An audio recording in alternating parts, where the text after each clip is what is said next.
Hello. Today I will be saying some notes about the board certification in psychiatry. We know that the board certification has three components: the written part, the clinical part, and the oral part, which include also the OSCE. I will present today the clinical cases. Clinical cases are very important, as we know, and we should be prepared for the clinical case because it is include about 40 minutes, 20 minutes sitting with the patient, 10 minutes of presentation, and 10 minutes for being asking by the committee. What we advise about this presentation or the case presentation in the exam: the day before the exam you should visit where you want to do the exam, knowing how to travel, how to reach, what sort of cases in this center or this hospital will be provided and maybe could be presented. Second thing, what is to wear. It is good to wear a suit, and the suit should be in dark blue in color, not in dark blue and gray in color. And before you going to go to the committee, they usually try to avoid your colleagues, which are some of them annoying and saying they are doing not, they will go and so on, which maybe make you pessimistic about the exam. Prepare yourself for the first thing you will do in the sitting. You enter the committee and greeting the committee. It is not, there is no rule about you should shake hand or not. Just sit in comfortable and in self-confident sitting. The patient usually coming and sit in front of you and the committee. So you should introduce yourself to the patient. Put the patient in relaxing position. Try to build a kind relationship, or what is called therapeutic relationship. Don't rush on the questionnaire. After welcoming with the patient, you should tell him that you are in exam and you may be rush in asking some question or embarrassing question, and try to help you. And this is make the environment is good between you and the patient or the client.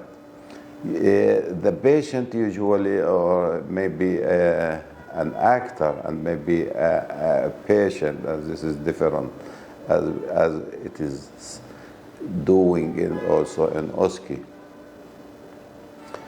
You will take first of thing, you have 20 minutes taking the ID, and you know what is the ID, the name, address, marital state, job, residency, and then go to the complaint. You know what the patient saying in his own words and in his language, and the duration may be saying 2 or 3 sentences about the complaint. Then you're shifting to the history of the present complaint, which is the last time he was okay and the beginning of this complaint, and go on this, usually this episode.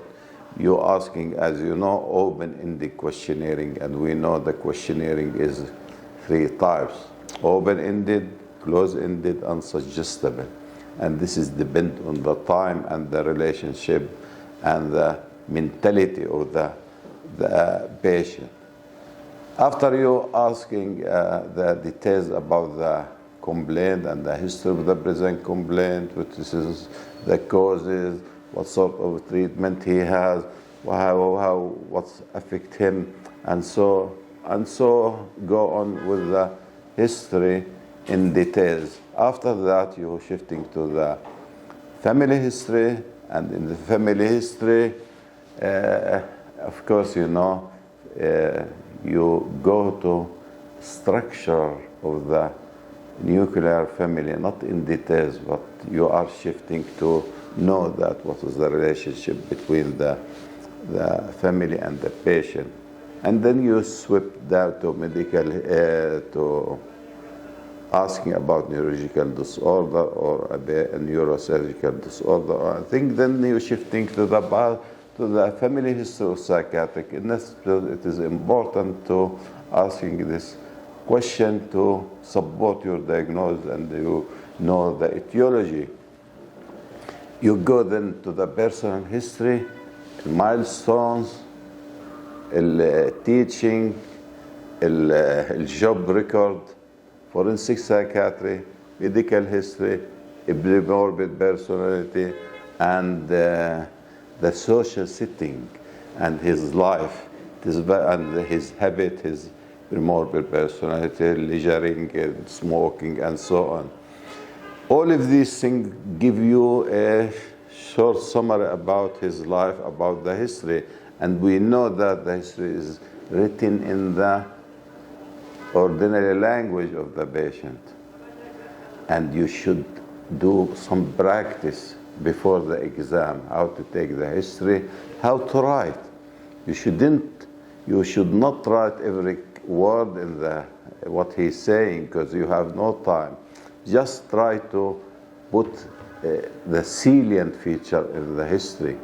And then shifting the mental state examination, you will go quickly, and you know the mental state examination divided into parts, the verbal part and the non-verbal part, and you join both to reach the mental state. Mental state, as you know, you're just looking about his address, his sitting, his posture, and how he contact with the eye contact. Then you're shifting to his speech, the rate of his speech, the content of his speech, the vocabulary of the speech, and if there is abnormality in his speech. We saw the rate, volume, association in his speech, speed of his speech. As you know, it is all of these giving a hint for the diagnosis. Then you're shifting to the thought content, and you know the thought content, either an anxiety, obsessional, delusions, and the suicidation ideation. What we concentrated on actually on delusion, and you know that delusion, there is 25 types of delusion. And what you know that delusion is a false fixed beliefs, which held firmly by the patient. From this, then you're shifting to the perception, and you know that we have 5 perception organs, and hallucination means there is perception without a stimulus.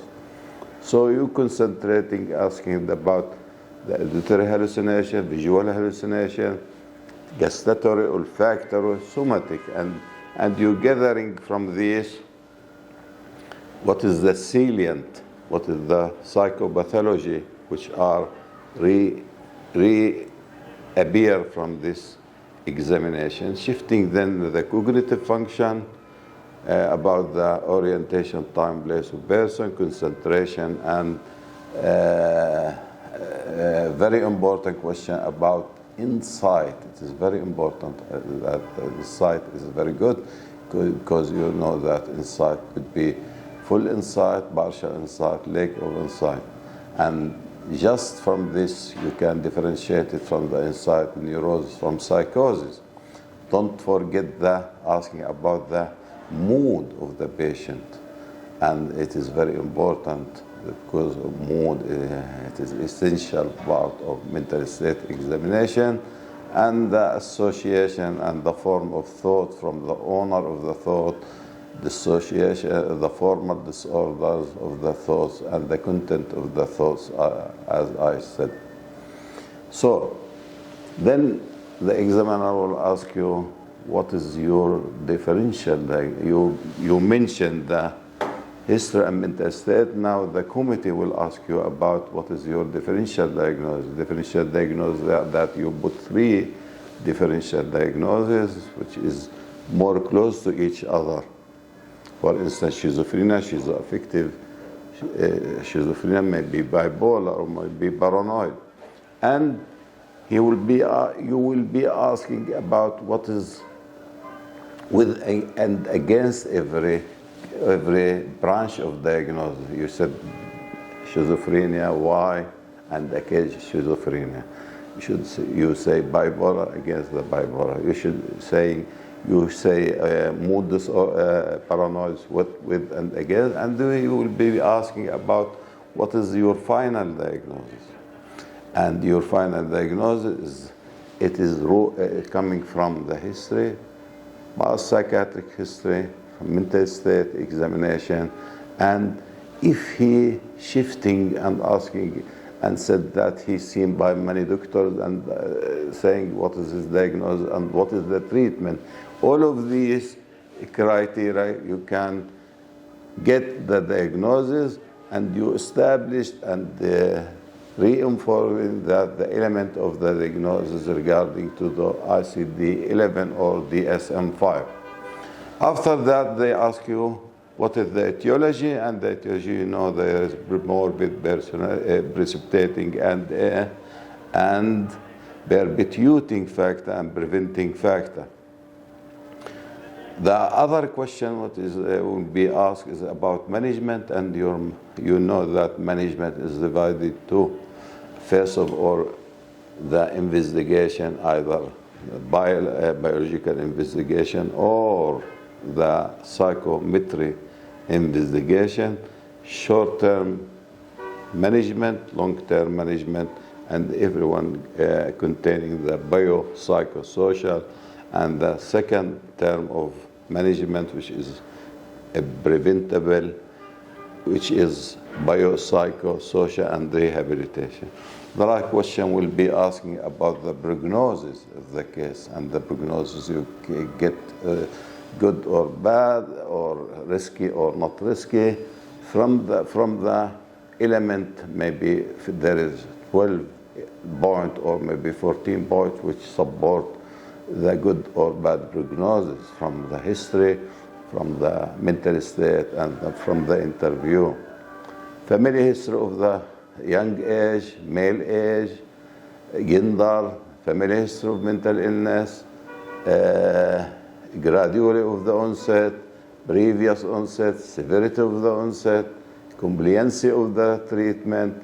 All of this is very important in getting the prognosis.